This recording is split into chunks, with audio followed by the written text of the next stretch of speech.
Okay, hello everybody. Good morning, or good noon. My name is Vivian Schiller. I'm Executive Director of Aspen Digital. We're a program of the Aspen Institute that focuses on all things at the intersection of technology and media and news and journalism and how that all impacts basically everything, society, democracies, communities.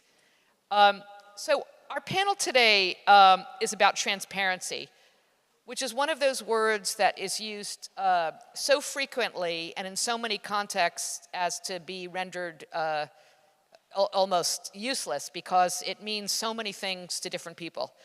It's also one of those words that, concepts that is hard to be against. Who is against transparency? That's sort of one of the hallmarks of journalism.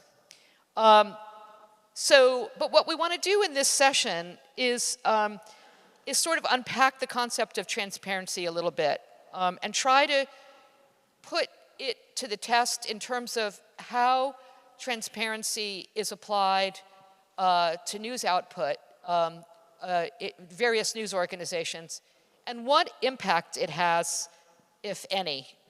Each news organization approaches it differently. For instance, Fox News enjoys putting known liars on the air. That is sort of, one form of transparency, I suppose. But given the low levels of trust in journalism, the low levels that continue to decline year after year, the need is clearly greater than ever before. Why there is such low levels of trust in journalism is the subject for another panel. Actually, it is the subject for an entire conference. That's not what we're going to do today. Today we're going to talk about rather what do we do about it. So we have four incredible panelists. All the way at the end, on the opposite side from me, is Shazna Nessa. She's the global head of visuals for the Wall Street Journal. It's a masthead level position where she is responsible for unique digital experiences in day-to-day visual journalism, including data viz, photography, cartography, 3D design, illustration. Prior to that, she had positions at the Knight Foundation, the AP, Condé Nast, and I also just want to recognize Shazna from the get-go that we're all thinking about your colleague Evan, and we need to keep the attention on him and the media's attention on him to get him released from completely ridiculously unjustified imprisonment in Russia. Next to Shazna is Ros Atkins. He is the analysis editor for BBC News. He's been a BBC presenter on the radio and TV for 20 years. He keeps being called sort of this overnight star, which is amazing because it hasn't really been overnight, has it, Ros? He's also the creator of Ros Atkins On video explainer series, and last year, it should be noted, nothing to do with journalism, but he last year has returned to his true love, which is DJing. So maybe if we have time, we can talk about transparency and DJing. Next is Aaron Sankin. He's the investigative reporter of the Markup. He focuses on how technology can be used to harm marginalized people. He also focuses on platform governance, online extremism, and regulatory policy. Before the Markup, he was at the Center for Investigative Reporting, Daily Dot, and Huffington Post. And finally, Indira Lakshmanan, who is the global enterprise editor at the Associated Press. Her global team does special projects, multi-platform deep dives, mission-driven explanatory journalism, and more, previously with National Geographic, the Pulitzer Center, Poynter, Boston Globe, Bloomberg, IHT, and many more. So Indira, I'm going to start with you. When we talk about, before we talk about examples of transparency, what exactly is the problem that we think transparency can solve?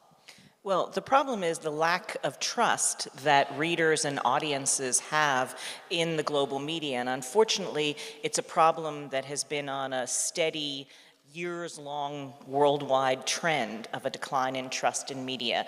So I want to just cite for people from the 2023 Edelman Trust Barometer, which does look globally at trust in many organizations and institutions, including media. And in that, only 39% of Americans said they trusted the media, which was 6 points down from 2021, the year before. So a bit of a bounce back, or reverse bounce, a drop after, after some of the trust that we gained during COVID. But at the same time, concern about false and misleading information is at an all-time high, and worldwide, and this was striking to me, 42% of people worldwide think that the media is a source of false and misleading information, which is kind of stunning. So it's not just that they don't believe it, they think it is actually intentionally polarizing. And, you know, the distrust in the media, there's a whole chicken and egg question, whether that's the cause of polarization or whether it pushes more polarization. But the United States is one of the 6 most severely polarized countries in the world, including, and I thought this was interesting, Argentina, Colombia, South Africa, Spain, and Sweden, which was a surprise to me. But essentially, trust in the media declined in 16 countries last year. And I think, you know, you see this across a lot of studies. The Gallup poll and Knight Foundation annually do a study that also shows very low levels of trust. And, you know, in that study, released earlier this year, half of the people surveyed said that the media intends to mislead people, which is, again, disturbing. But after studying this problem for years, ever since I was at Poynter as the Newmark Chair in Journalism Ethics, I feel like the problem has gotten even worse in the sense that it's not just that people don't trust the media, it's that they think that the media doesn't care about them and their problems.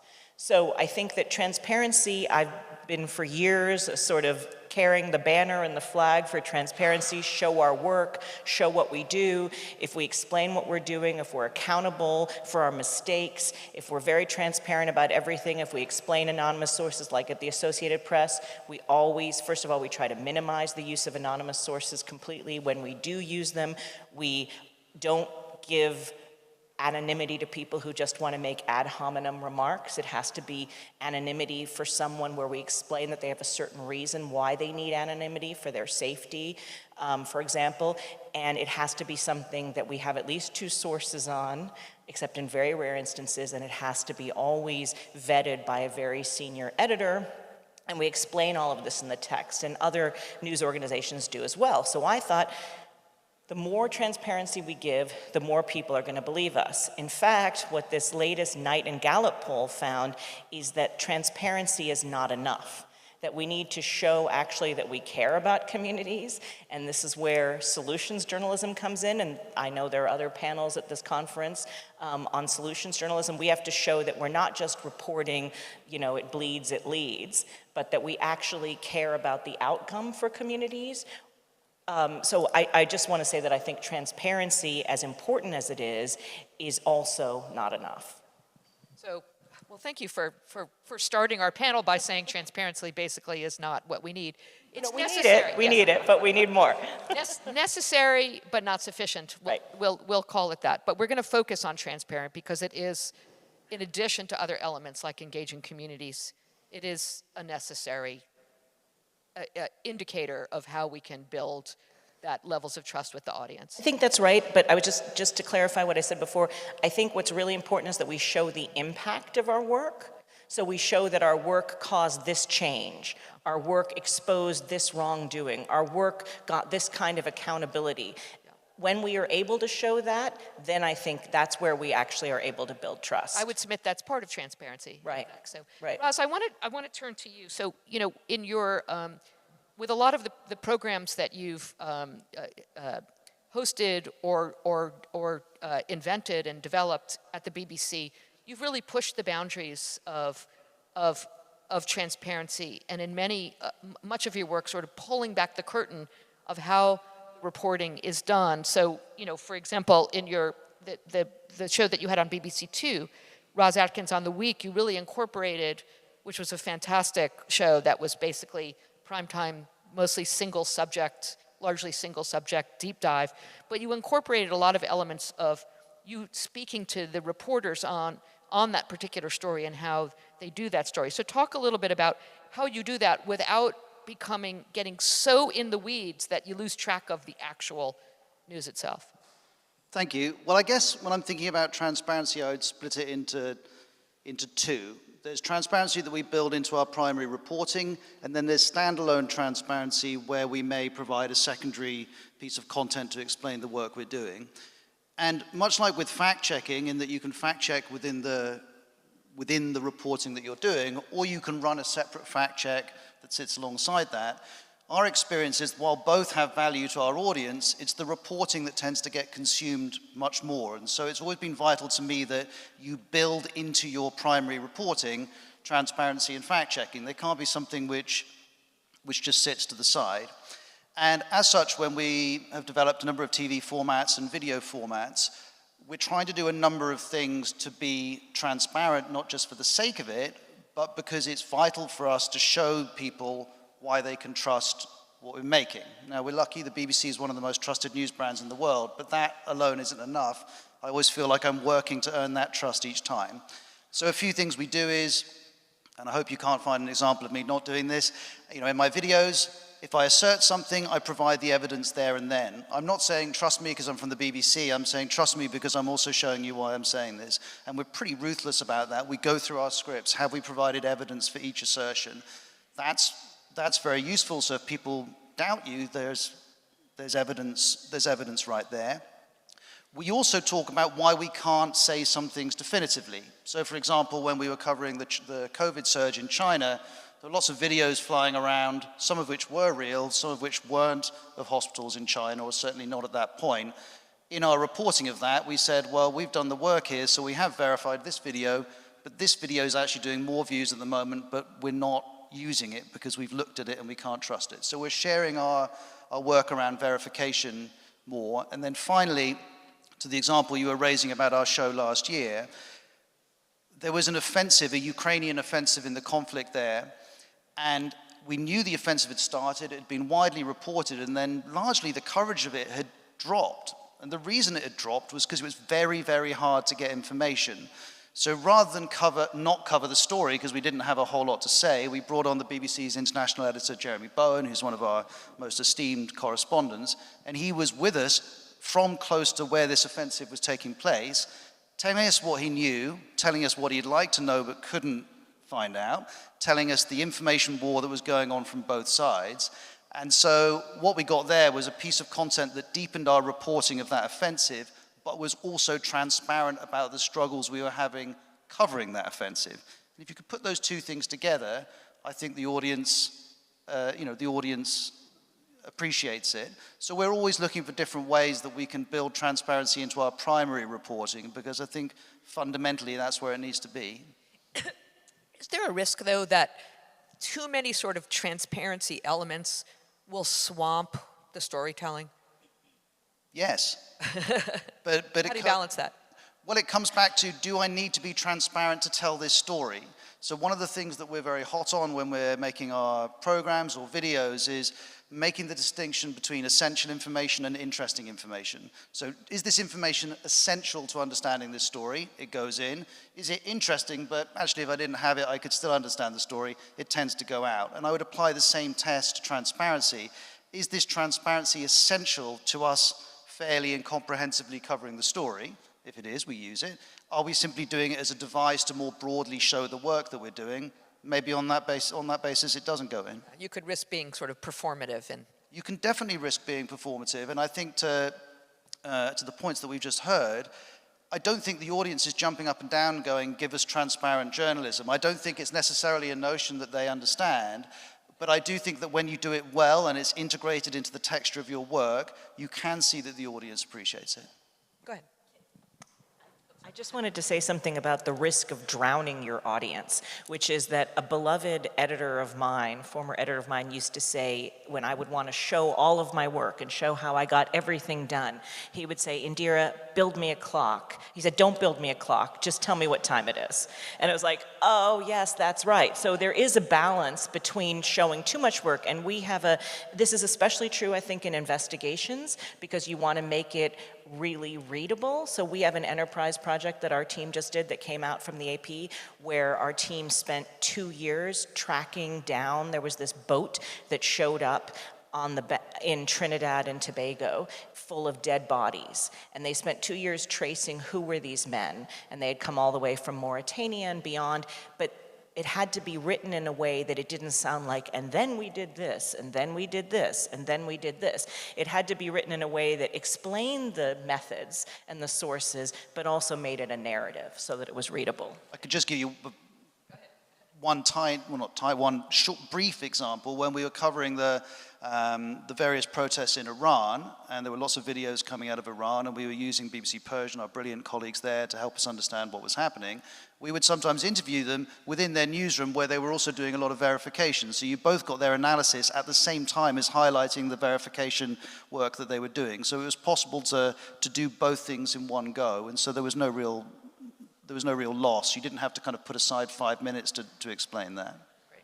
Aaron, I want to turn to you. So all 4 of the news organizations represented here have quite, have journalistic ethics, guidelines around anonymous sources, around number of sources, escalation policies. But the Markup has perhaps some of the most rigorous ethics policies I've seen in the industry. All, of course, transparent and published for the public to see.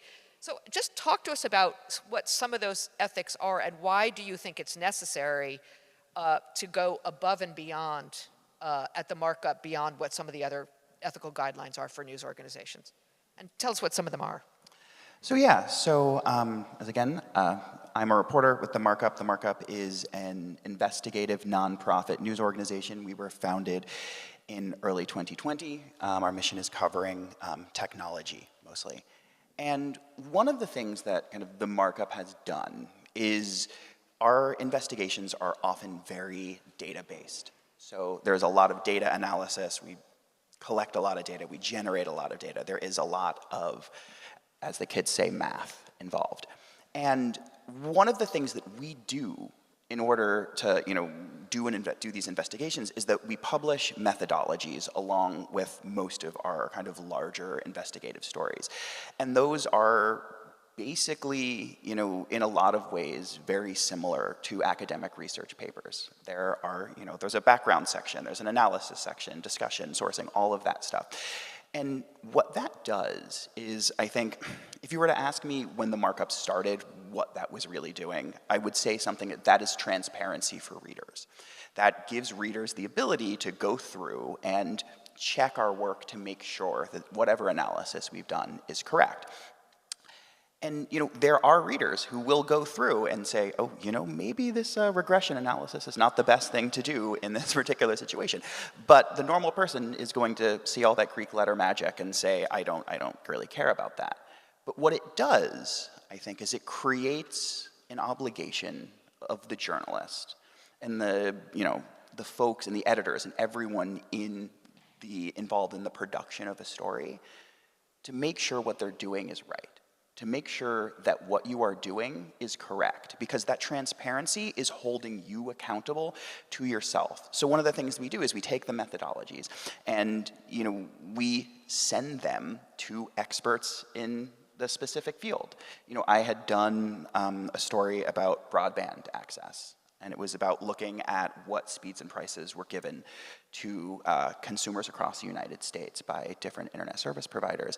And when we had done this analysis and it showed a very inequitable distribution of good deals were being offered by different ISPs, we sent that methodology to a whole bunch of experts in statistical analysis, a whole bunch of experts in broadband deployment and broadband adoption, and said, please throw rocks against this. Tell us where we're wrong. And that improves it. And then we sent that methodology to all of these companies. And we said, please throw rocks against this. Tell us that we're wrong. And all of that bolsters your argument. And it's ultimately, I feel like it is for you as the journalist to have that kind of higher standard to say, it's double, triple, quadruple checking. And I think that goes to other things that, we do. One of the things that we've been working, that, is our policy, is that we don't allow the targets of our investigations to go on background.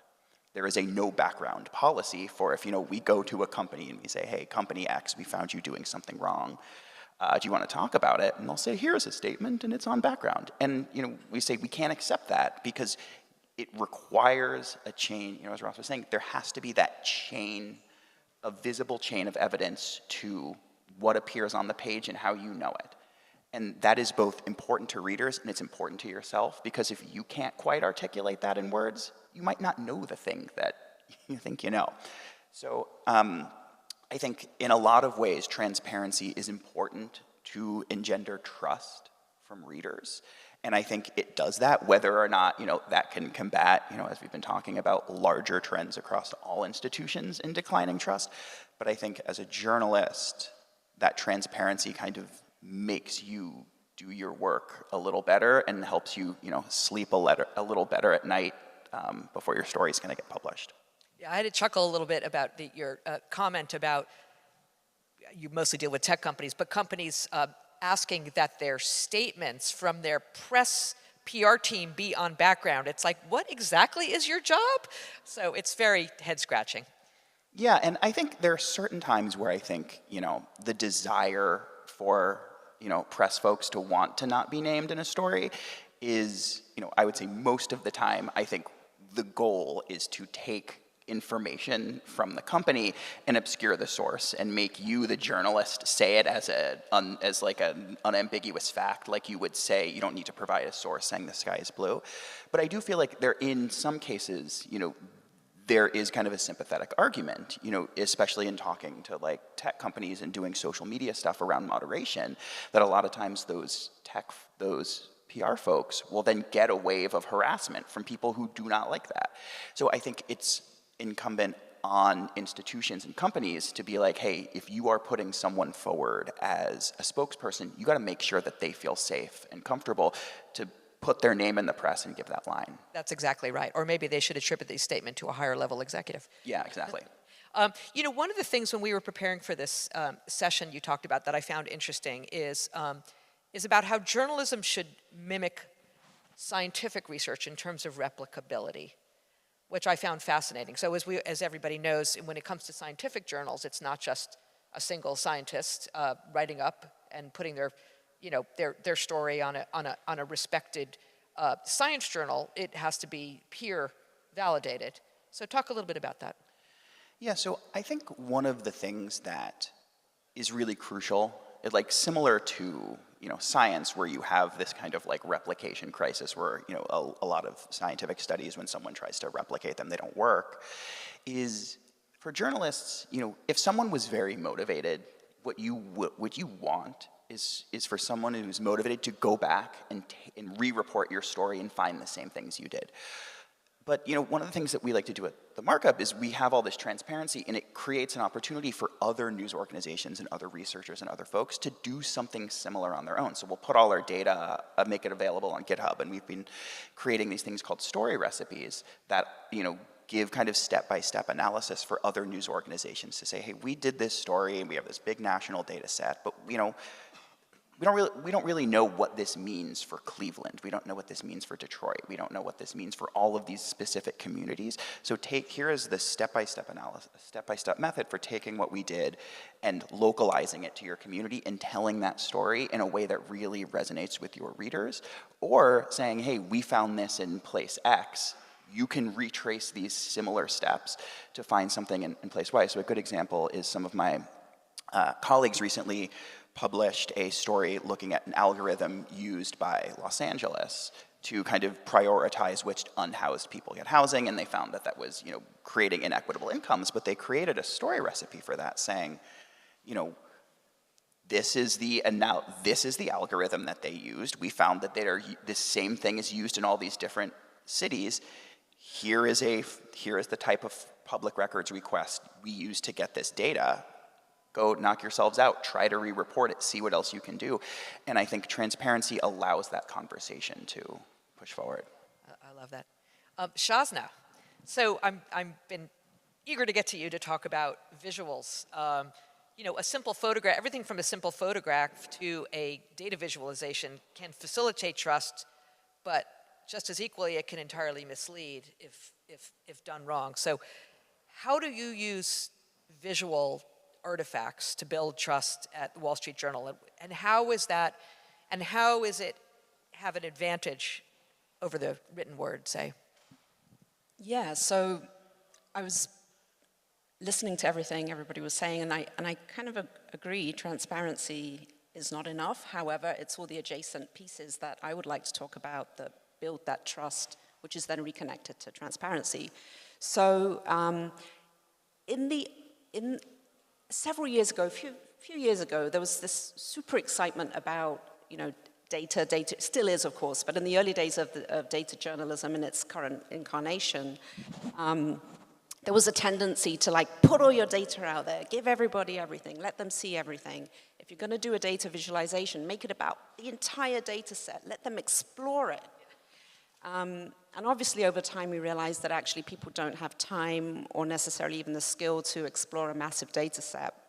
And so now we've come back to, well, actually, let's figure out what the most important things are in this set of data and then help people understand the data of that particular story that we're trying to explain. So it's gone back, to telling the story and doing that editing. And I think people expect that of a lot of journalism. However, there is some type of data that I think it's great to allow people to explore, and that's when it connects to them. That's when there's a zip code, look up your own school, that kind of thing. That stuff does really well. What we're finding too is that a lot of the visual journalism we do has the highest engage rates of the Wall Street Journal, not, more than the sort of reported story, but the reported visuals are doing very, very well at keeping people on the page. And so I'm guessing then that there's a level of sort of trust that's happening there. My thought is, I feel like my job is to help people understand. If people can understand something, then I've done my job, and I think that is a form of transparency. So with data visualizations, it can be misleading, absolutely. And not everybody has the visual vocabulary to understand a lot of these formats. I'm very passionate to challenge our readers to look at complex formats, but then we have to help guide them through that story. So I think design is, to me, every act of design is an editorial act. The annotation that you put on something, the colors that you choose, the way you build text hierarchy. You're saying, look at this first, look at this second. I'm a big fan of annotation. I don't think we should assume that people understand what's happening in some of the work we do, whether it's text, whether it's video, whether it's a data viz, whether it's photography, drone photography. There's just so much going on now that we can be very forensic with. But I wanted to also put the question to all of you later, maybe it's a different panel totally, but transparency in an era of AI, that's going to be bonkers. But I think, small things like, I think of like newsrooms where people don't have bylines. I worry about that a little bit. I know, for example, with The Economist, it's a thing. It's part of their culture not to have bylines, but is it important now to make sure people know who the journalist is? Should we have photographs of the journalist? So should we be able to see the journalist?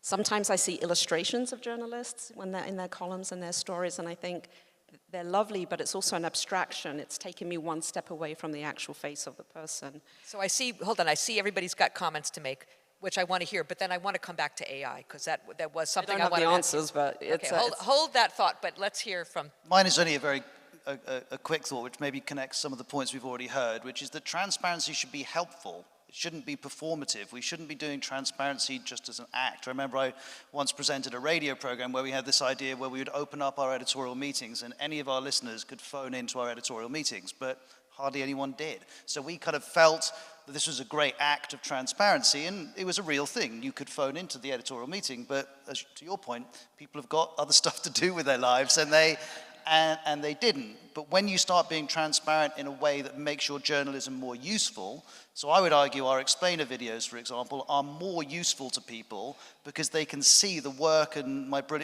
I and my brilliant colleagues have done to wade through a lot of stuff on their behalf. So I then give you 4 minutes and say, here's some information, and the transparency helps them understand the work we've done, which in turn makes it more useful to them. That feels to me when you get to somewhere powerful, but performative transparency, I think, is a risk. Can I just add one other angle to that, is also like UX design. This is the framework through which everybody sees their digital journalism. I can't understate how ethics in design is really important to transparency. You've probably heard of dark patterns, and if you haven't heard of dark patterns, that is whether intentionally or not intentionally, people are navigating through a story or an experience and they get stuck, or they felt that they're being forced into a rabbit hole to buy something, or clickbait, for example. All these are methods of tricking the reader, whether you mean it or not mean it, but it also erodes trust. So I think design is really important, that design is consistent, that it's tasteful depending on your brand, and taste I know is a wobbly word, but consistency and ethics around how we design things and UX is a burgeoning field, and as is accessibility of our journalism. And with visuals that becomes quite tricky because it's not always readable, so how do we make more of this readable so that people who can't see as well or can't hear as well have access to the same information that everybody else does? Aaron, I think. Yeah, I really liked your point talking about, every kind of chart and illustration is like a editorial decision. Because I think, when you are trying to create like a visualization, the goal, I think, is people should understand the point of it like almost immediately. And I think that's often really one of the most difficult parts of doing that sort of journalism, is saying, what is the takeaway someone needs to have? And they need to be able to have that takeaway from like an illustration very quickly. And so often, I think we've all seen, illustrations, and you look at this chart and you're like, what is this trying to tell me? And I think that is something similar that comes to like, all types of journalism. And, you can have all of that transparency, but the kind of ultimate point, I think, still really needs to be clear. And you can have like all of this extraneous stuff, but someone should be able to go in, read the article in the amount of time that they're supposed to be, you've intended them to read this article, and then say, I understand the thing that you are trying to tell me. And I think that is maybe the hardest part of doing sort of investigative journalism, is figuring out what the extraneous stuff is. Because if you don't, it's just like, you're just dumping your research notebook, and no one really wants that. Great. So we're going to be moving to questions in a few minutes, but I have 3 topics I want to quickly touch on with all of you before we do. So first, Shazna, I want to come back to AI, and yes, this, again, would be an entire conference just to talk about what is happening with, particularly around generative AI. But my question is this. We know that generative AI is exponentially increasing the possibility to create, videos or certainly photographs, texts that are generated by machine, that mislead, that appear to show people saying things they never said, or articles that appear to be from an organization they didn't, all of that kind of thing. We know that. My question to you is, what do you think the impact of that's going to be on trust? Is it going to be that people, this is a leading question, is it going to be that people are fooled by it, or is it going to result in what is known as the liar's dividend, which is you see all this stuff, and rather than falling for it, you stop believing anything you see, including the legitimate work of these 4 news organizations? I feel like we're kind of there somewhere already. Even before the proliferation of AI, as we're talking about it so much right now, I already myself I barely trust anything I see. It drives my husband crazy. I'm like, prove it. Where did you read it? I want to see it. So I think that's an ongoing battle, and I don't know if AI will expand that even more, but I think we're already there. I want to say something about the visual part of this, because I do think Okay. I do think that the visual part is, in a way, I mean, I'm a text person, so I don't want to demean text, but I think that visuals are the first thing people look at and think about. And that old, saw about a picture is worth 1,000 words, it is true. And I think that, there is a whole program going on called the Content Authenticity Initiative, which is being led by Adobe, and the person who's leading it was the former director of photography at the AP. We at AP, and I think maybe all of these organizations up here, are part of the CAI. And what's really valuable about that is when you give the metadata, and I'm not a technical person, I don't know all the details, but it allows you to track essentially the provenance of every photo to be able to prove that it's real and that it's true and when it was taken, and all the raw files are there. And I think that's critically important, particularly with the growth of DALL-E and all sorts of other generative AI. And some of those generative AI organizations are already doing things like blocking the ability of people to create deep fakes with celebrities or politicians' faces. There will be others, yeah. There will be others, but they're in the beginning phases of trying to do that. But I very much think that there is an unfortunate liar's dividend, because now people can say, well, exactly, how do I even know that's true? And that's why I think initiatives like the Content Authenticity Initiative are so important. And, we had this problem at the AP with the photo that just won today, the World Press Photo of the Year, which was the photo many of you will remember from Mariupol of the woman being carried on the stretcher in front of the maternity hospital. And Russian disinformation organizations tried to say it's a fake photo. But we can actually prove it's a real photo. So those kinds of things, I think, are important, using technology to be our friend. Russ? And I'd only pick up on one of the points that you were making, which is that this handling of this information is not new. We've been dealing with this for a long time. The BBC's got exceptional journalists who are specialists in working out what you can say is real and what's not. Our new CEO of BBC News, Deborah Turness, is placing a huge emphasis on transparency, and one of the consequences of that is that she wants us to show that work more in our journalism. So we don't just work out if something is true or a picture is real and then use the picture. We actually explain more explicitly and openly why we can tell you this is true or not true. And so a lot of journalists who have been doing incredible work but not necessarily visible within our output are becoming more and more visible within our output, digital TV and radio, as a way of saying we're here to help you navigate this world. So I think kind of in a lot of ways, this kind of idea of this extending this kind of market for lemons metaphor to news is a little kind of cat out of the bag. So a way I like to think about it is think about the last time, or sometime when a person maybe not in the news industry is describing to you a news article they read. The way that it is very frequently framed is, I saw this article on Facebook. I saw this thing on Instagram, I saw this on Twitter. And it's not like I saw this in the New York Times, I saw this in the BBC. And I think in a lot of the way that our brains work is that we are associating the medium that the article was a piece of news content was distributed with the actual news content themselves, and that is obscuring the specifics of the media organization that produced it.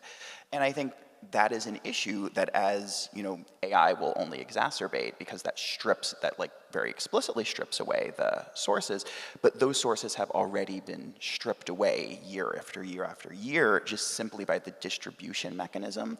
And I think that's it's very difficult, because in a lot of ways, by losing the kind of ownership over that distribution mechanism and associating that with individual news organizations' brand identities, you're creating the same level of trust. Because if you see something on Facebook, whether it came from the New York Times or the Washington Post, or I don't know, back when InfoWars was still allowed on Facebook, you still saw it on Facebook. Yeah, and not to depress everyone, but this is all about to get much worse, because the content of all four of your organizations are part of these large language models that are being scraped, and that soon, in whether it's Bing or Google, will be used to generate, in responses to a search query, personalized articles for you based on what you're looking for.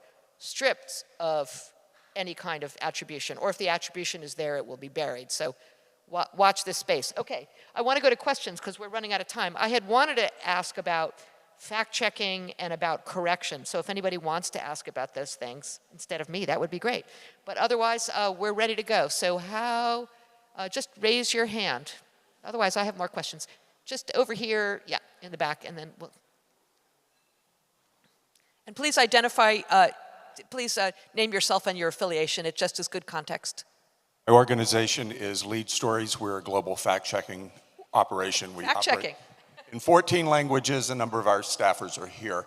On the issue of transparency, you should also discuss the cost of transparency.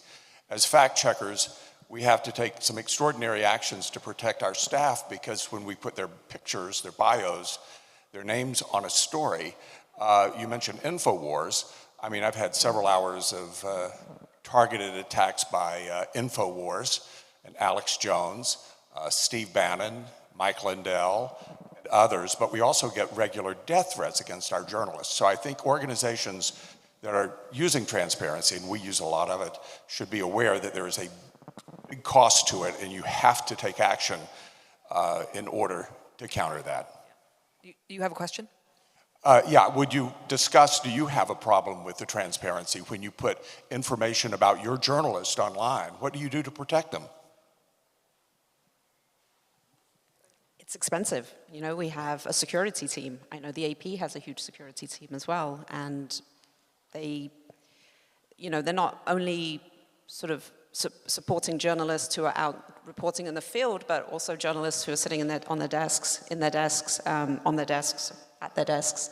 I mean, we're all getting, we've got cybersecurity experts now in the organization who are also supporting us because of getting, you know, trolling and things like that. So it is really expensive and probably will continue to be even more expensive. I want to move on to another question, if that's okay. There was one right over here.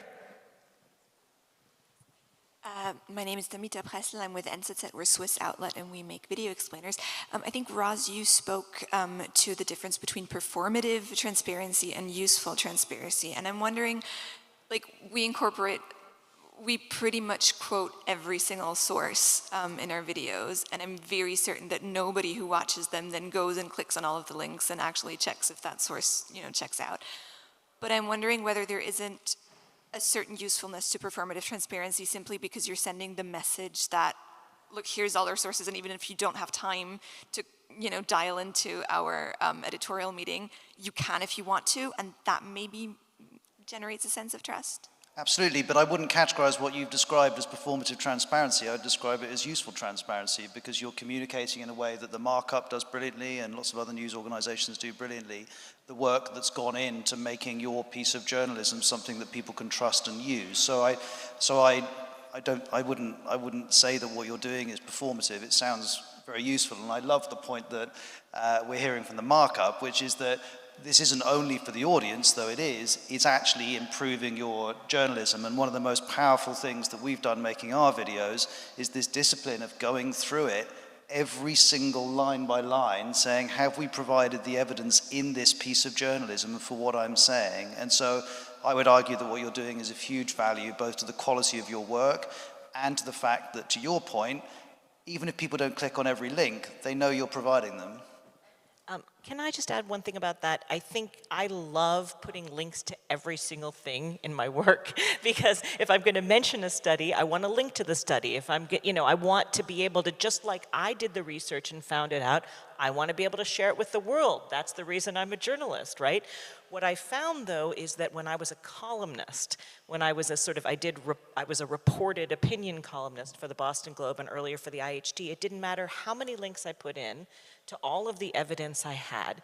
People who disagreed with my point of view would write me nasty emails and troll me on social media to the point that I had to say, you know, I'm a columnist. You know, my bias is a feature. It's not a bug. You know, that's the point of what I'm doing.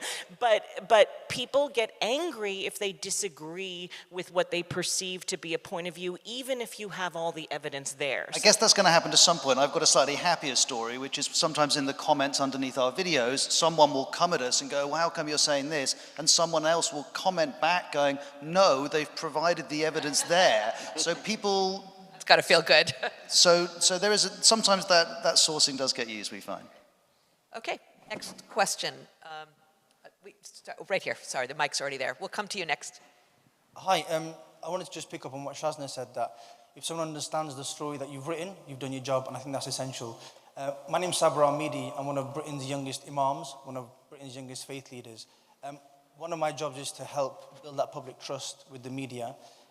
I try to reach out to tabloids on a regular basis because I feel like some of the misconceptions of the stories that I have, the target audience are in tabloids. A third of Britons feel that Islam threatens the British way of life. When I reach out for a story to the tabloids, we have a conversation, and then when the article is published, it's something totally different. I wanted to ask how I can work with tabloids and build that trust with them to get out true and representative stories that represent my community and to help educate people about some of the issues that I just want to make sure I understand your question because I'm having a little trouble hearing. You're saying when you are asked for comment, when the story comes out, it's out of context and it's saying something different? No. When I reach out to journalists and we do a piece on, like for example, a certain story they've agreed on, by the time the article comes out after my interview, some of the things are misconstrued. So I want to work with tabloids, but how do I build that trust with them so the true story comes out? And that's something I'm struggling with. Yeah. We don't have any tabloids represented on this panel, so I think they would all probably take the point of view that they don't do that, and it's, I don't know. If you have anybody have anything on that one? Sorry, I think we're coming up empty on that one. No I'm worries. sorry. Thank you for your time. Yep. Next question. Is the mic somewhere? Over here. Okay, in the back. Hello, my name is Carlos Hernandez. I work for the Spanish fact checker Maldita.es, and I do public policy for the Association of European Fact Checkers, EFCSN. So most fact checkers are non-profit media, so they do a lot in terms of organizational transparency and where funding comes from. And I would love for the panel to be able to tell us a bit more about how that line of organizational transparency, sources of funding, commercial deals, all that fits or not into building trust from the public. Because some in the sector thinks it might be even counterproductive, but I would be very interested in that. Thank you. So transparency around sources of funding, governance. That kind of thing. That's great. Yeah, go ahead. Yeah, I can talk a little bit about that. So one of the things that the Markup did very initially is we had this thing called where a lot of what we investigate is, online privacy and online advertising. And one of the things that we did very deliberately at the very beginning is created this thing called a privacy promise, which is we are not going to track you. So our website does not have tracking technology. And we're able to do that because we're a nonprofit. We don't have ads, and ads put that on. But I think that creates a sense of trust for readers who really care about that, because I think there's often a criticism of news organizations, and I think this is not particularly fair criticism, of journalists of saying, hey, you've done this story on privacy, but yet you have ads that track us, and it's those reporters writing that story is not this person doing that. But I think creating that workflow and that system of built-in allows you to say, yeah, we are talking about this and we are talking about privacy and we think that's important. But at the same time, we're willing to make that sacrifice of saying we are taking certain information that would be useful to a news organization. Ask any revenue officer at a news organization, that stuff is crucial. And we're willing to forego that as a way to build trust with readers and with people who really care about that, to say, we're not doing that. And as the two of you both are the two not-for-profits on this panel, and I know that both the Markup and the AP are extremely transparent about sources of funding, right, on the website.